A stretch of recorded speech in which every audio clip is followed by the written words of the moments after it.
Welcome to animated box cinematic. आज की film है जियोस्टॉर्म। इस फिल्म में दिखाया गया है कि पृथ्वी का पर्यावरण पूरी तरह खराब हो गया है और लोग मर रहे हैं। इसकी वजह से साइंटिस्ट आगे आते हैं और ऐसी सैटेलाइट बनाते हैं जो पृथ्वी के वातावरण को ठीक कर देती है।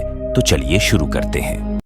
चलो भाई, देखो अब मैं क्या करता हूँ। फिल्म में साल 2019 को दुनिया के सबसे बुरे हालात के तौर पर दिखाया गया है।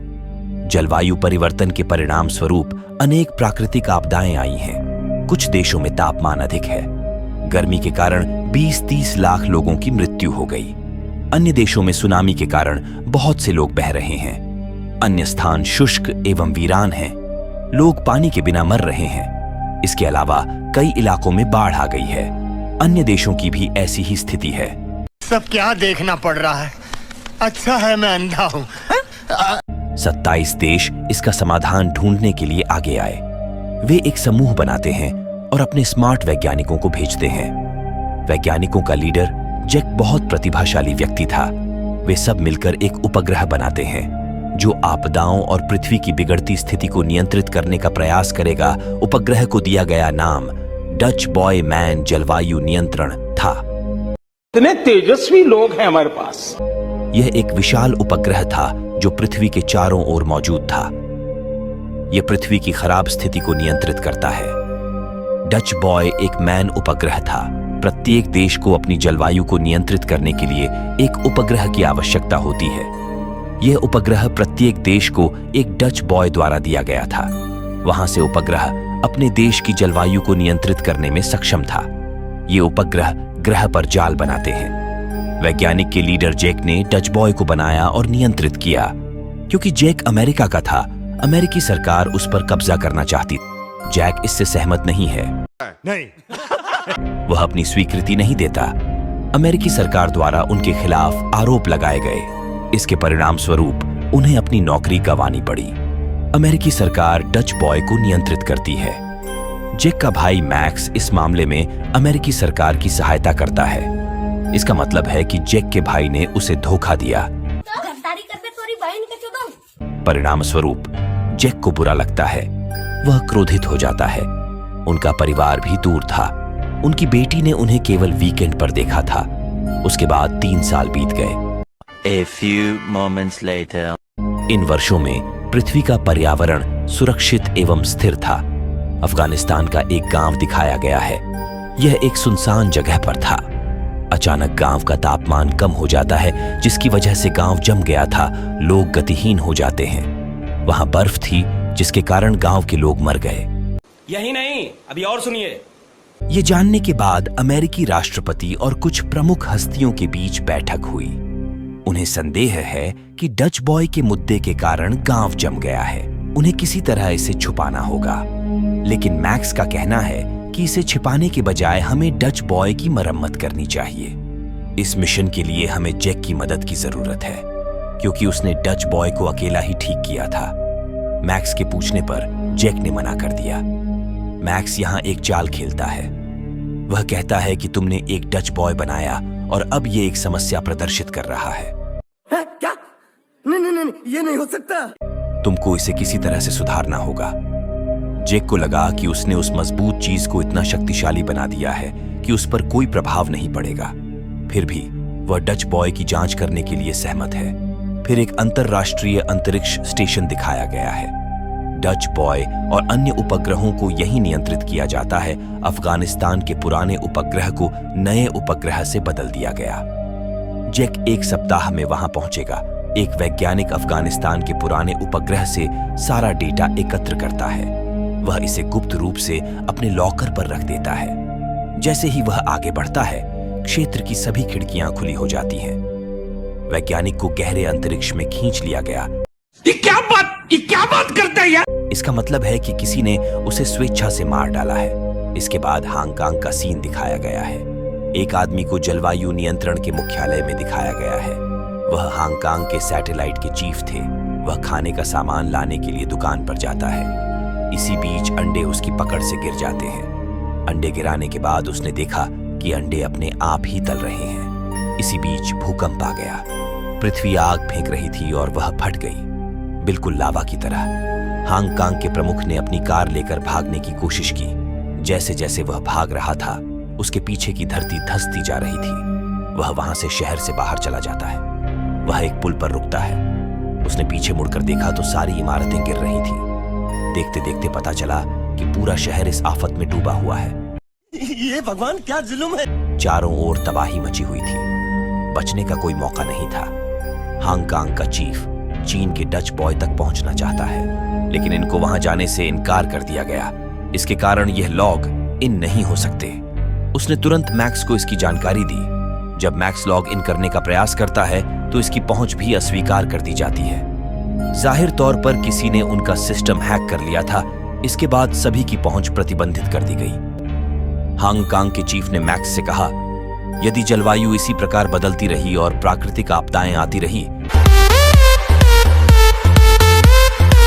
तो अंत में भू तूफान आएगा। जियोस्टॉर्म वह दिन है जब दुनिया नष्ट हो जाएगी। इसी बीच चीफ के ऑफिस में कुछ लोग आते हैं। वहां आए लोग उसके लैपटॉप से सारी जानकारी ले लेते हैं। जब चीफ ने इसे देखा तो उसे पता चला कि कोई डच बॉय तक पहुंच रहा है और उसे हैक कर रहा है। मैक्स वहां काम करने वाले हैकर की मदद से उसे यह जांचने के लिए कहता है कि डच बॉय तक किसने अवैध रूप से प्रवेश किया था, अच्छा, और इसे हैक कर रहा है। मैक्स का एक एजेंट मित्र भी वहां था। दूसरी तरफ जेक अपने मिशन के लिए तैयार था। वह अपनी बेटी को उसकी मां के पास छोड़ते हुए अपने मिशन की ओर बढ़ता है। वह अंतरराष्ट्रीय अंतरिक्ष स्टेशन यानी पृथ्वी की कक्षा में आता है। यहां जेक को 3 काम दिए गए। पहला कदम उस वैज्ञानिक पर गौर करना था जिसकी अंतरिक्ष स्टेशन पर मृत्यु हो गई। दूसरा कदम अफगानिस्तान में हुई दुर्घटना की जांच करना था। तीसरा काम 20 रुपए दोगे तो एक राज की बात बता। हांगकांग में हुए हादसे की जांच करना था। यह सब क्लियर करने के लिए वो कुछ लोगों के साथ मीटिंग करते हैं। वह प्रत्येक देश के सैटेलाइट को व्यक्तिगत रूप से स्कैन करता है। यदि उनमें कोई खामी है तो उन्हें बदला जा सकता है। कुल मिलाकर 1000 से अधिक उपग्रह थे। आगे बढ़ने पर उसे पता चलता है कि मिशन का नेतृत्व उसके भाई मैक्स ने किया था। चुप, बिल्कुल चुप। वह हर दिन जानकारी मांगता है। जेक को बुरा लगता है। इससे उनमें दिक्कत होने लगी। इसके बाद जेक अपनी जांच शुरू करता है, यानी मरने वाले वैज्ञानिक के बारे में उनकी पहली जांच। उसे पता चलता है कि दुर्घटना जानबूझकर किसी के द्वारा की गई थी। गहरे अंतरिक्ष में जाने से पहले वैज्ञानिक के हाथ में एक हार्ड डिस्क थी। यह अभी भी उस स्पेस स्टेशन में कहीं अटका हुआ है। जेक और स्टेशन लीडर अपनी जान जोखिम में डालकर हार्ड डिस्क लाने जाते हैं। मरना क्या भोसड़ी के। वे हांगकांग और अफगानिस्तान में दुर्घटनाओं के बारे में देखते हैं। यह उपग्रह की खराबी के कारण नहीं था। हालांकि किसी ने अनुरोध किया है कि एक उपग्रह ऐसा करे। उन्हें नहीं पता था कि यह कौन कर रहा है, इसके पीछे कौन है। हांगकांग का चीफ वहां से न्यूयॉर्क चला जाता है। वह मैक्स से उसे सारी जानकारी देने के लिए मिलने के लिए कहता है। वह उसे मिलने के लिए एक जगह बुलाता है। मैक्स अपने एजेंट मित्र के साथ वहां जाता है। मैक्स और उसके दोस्त ने हांगकांग के चीफ को देखा। वह सड़क के दूसरी ओर खड़ा था। जैसे ही वह सड़क पार करने वाला था, तभी एक आदमी ने उसे पीछे से धक्का दे दिया। दिल से बुरा लगता है यार। इसकी वजह से हांगकांग के चीफ कार से टकराकर गिर जाता है। मरने से पहले वह मैक्स को एक विशेष परियोजना के बारे में बताता है। जेक और station commander hard disk program देख रहे थे। इससे उन्हें पता चलता है किसी ने इस सिस्टम में वायरस डाल दिया है। वह अलग अलग देशों के सैटेलाइट का ऑर्डर दे रहा है। इससे उनकी जलवायु बदल रही है। इससे धरती फिर से विनाश की ओर बढ़ रही है। जेक एक जरूरी मीटिंग के लिए मैक्स को संदेश भेजता है, उसे घटनाओं के बारे में सूचित करना। जेक मैक्स को सब कुछ बताता है कि किसी ने सिस्टम में वायरस डाल दिया है। डच बॉय इस वजह से अन्य उपग्रहों का ऑन ऑर्डर दे रहा है। अफगानिस्तान जैसे अन्य देशों में मौसम बदल रहा है। कोई डच बॉय को हथियार के रूप में इस्तेमाल करते हुए सभी देशों को खत्म करना चाहता है। इसमें अंतरिक्ष स्टेशन का एक आदमी भी शामिल है। वह वही है जो डच बॉय में वायरस प्रोग्राम डालता है। उच्च अधिकारी का कोई व्यक्ति उसे आदेश दे रहा है। वह कोई और नहीं बल्कि मैक्स के सीनियर्स में से है। वह मैक्स का बॉस या अध्यक्ष हो सकता है। मैक्स ये सुनते हुए कहता है, कुछ भी। राष्ट्रपति ऐसा क्यों करेंगे?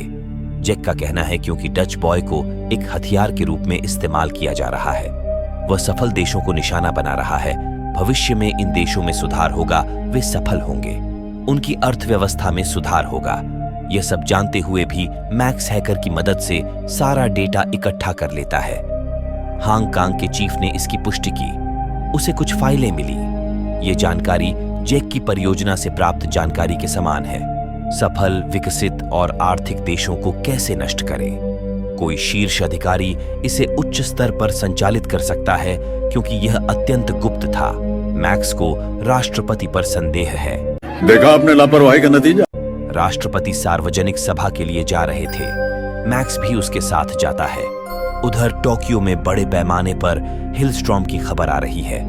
बर्फ बड़े बड़े पत्थरों की तरह गिर रही है, इसकी वजह से कई लोग मारे जाते हैं। शहर में भारी तबाही हो रही थी। दूसरी ओर ब्राजील में तापमान धीरे धीरे गिर रहा था, जिसके कारण समुद्र बर्फ जैसा ठंडा हो जाता है। वहां मौज मस्ती के लिए आए लोग भी जमे हुए थे। यह सब डच बॉय उपग्रह के कारण था, इसीलिए यह वायरस से संक्रमित था। और अभी तो रुको, क्लाइमैक्स अभी बाकी है। यह अन्य उपग्रहों को आदेश दे रहा था। इस वायरस ने डच बॉय को पूरी तरह से अपनी चपेट में ले लिया है। अन्य सभी उपग्रह भी संक्रमित हो जाते हैं। जियोस्टॉर्म अलर्ट सभी उपग्रहों में समस्याओं के जवाब में उत्पन्न होते हैं कि अगले आधे घंटे में दुनिया तबाह हो जाएगी। अगर हम इससे दूर जाना चाहते हैं तो हमें डच बॉय सैटेलाइट को दोबारा लॉन्च करना होगा। इसका पूरा प्रोग्राम रीसेट हो जाएगा, सिस्टम अपने आप ठीक हो जाएगा और वायरस हटा देगा। सिस्टम को पुनः आरंभ करने के लिए बायोमेट्रिक एक्सेस की आवश्यकता है। जैक यह सब मैक्स को बताता है। यह सुनते ही मैक्स क्रोधित हो जाता है। राष्ट्रपति ऐसी चाल कैसे चल सकते हैं? वह राष्ट्रपति के बायोमेट्रिक डेटा तक पहुंच हासिल करने की रणनीति तैयार करता है।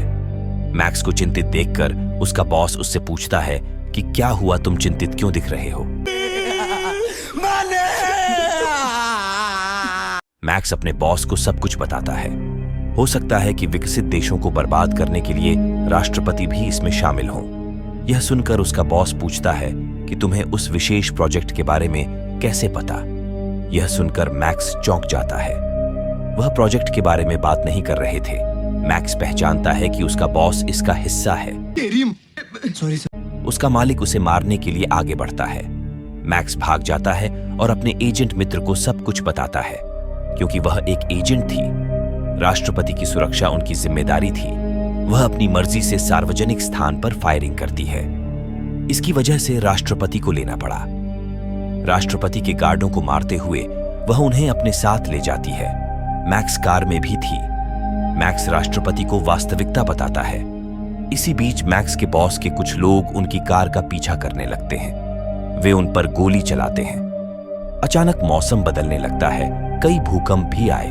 जैक ने डच बॉय को इस तरह सेट किया है कि यदि भू तूफान की चेतावनी जारी की गई तो यह उपग्रह स्वयं नष्ट हो जाएगा, कहीं यह धरती पर न गिर जाए।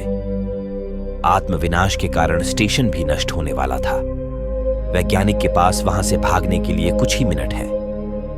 जैक उन्हें शटल में बैठकर वहां से जाने का आदेश देता है। जैक को उस आदमी के बारे में पता चलता है जिसने एक डच बॉय में वायरस डाला था। दरअसल वह उनकी टीम का सदस्य था जो स्टेशन कमांडर था। ऐसा करने के लिए उन्होंने काफी पैसे वसूले। जैक और उसके बीच लड़ाई होती है। गलती से स्टेशन कमांडर एक बटन दबा देता है। अंतरिक्ष स्टेशन के इस हिस्से की खिड़कियां खुल जाती है। इससे लड़का गहरे अंतरिक्ष में चला जाता है। जैक भी बाहर निकलने वाला था, लेकिन उसके साथी ने उसे बचा लिया। डच बॉय नियंत्रण से बाहर हो जाता है। इससे पूरी दुनिया में तबाही मच गई। इस तबाही में सुनामी तो आई ही, साथ ही मुंबई में भयंकर तूफान भी आया। इस बीच मेक्सिको में भीषण गर्मी पड़ रही है। सभी वैज्ञानिक शटल में बैठकर पृथ्वी पर कदम रखने वाले थे। जैक हिलने के लिए तैयार नहीं था, इसलिए स्टेशन कमांडर उसकी सहायता के लिए आता है। दूसरी तरफ मैक्स और उसके बॉस की लड़ाई के बीच राष्ट्रपति के कारण मैक्स का बॉस पकड़ा गया। वह यहाँ सब कुछ प्रकट करता है कि उसने ऐसा क्यों किया है। औरत का चक्कर बाबू भैया, औरत का चक्कर। वह उनसे कहता है कि मैं राष्ट्रपति बनना चाहता था। इस दुर्घटना की जिम्मेदारी राष्ट्रपति की होगी। परिणाम स्वरूप राष्ट्रपति इस्तीफा दे देंगे। और बदले में मैं राष्ट्रपति का पद संभालूंगा। इसके बाद उन्हें गिरफ्तार कर लिया गया। राष्ट्रपति ने डच लड़के को उसके बायोमेट्रिक से पुनः आरंभ किया। पुनरारंभ करने के बाद सिस्टम वायरस को नष्ट कर देता है। इससे सारी स्थिति बेहतर हो जाती है। प्राकृतिक आपदाएं स्वतः ही रुक जाती हैं। उनका अंतरिक्ष स्टेशन नष्ट होने वाला था। जेक और स्टेशन कमांडर अभी भी उसमें थे। वे एक पुराने उपग्रह में छिप जाते हैं। इसके बाद पूरा स्टेशन तबाह हो जाता है। वे गहरे अंतरिक्ष में चलते हैं, यह नहीं जानते कि वे कहां उतरेंगे। क्या वे इसे पृथ्वी पर लाएंगे या नहीं। उनके वैज्ञानिक वापस लौटते हैं और उनके उपग्रह को अपने अंतरिक्ष यान के साथ जोड़ देते हैं। वह उनसे बच निकला। वे पृथ्वी पर सुरक्षित आ गए हैं। उसके बाद एक और अंतरिक्ष स्टेशन बनाया गया। जेक को इसका कमांडर नियुक्त किया गया। उन्हें अपनी नौकरी भी वापस मिल गई। फिल्म यहीं खत्म हो जाती है। अब तुम लोग गलती से अगर नए हो तो सब्सक्राइब करो। वो जो लाल वाला बटन है उस पर अपने जीजा जी फेंक के मारो या फूफा जी, मुझे नहीं पता, बस क्लिक हो जाना चाहिए।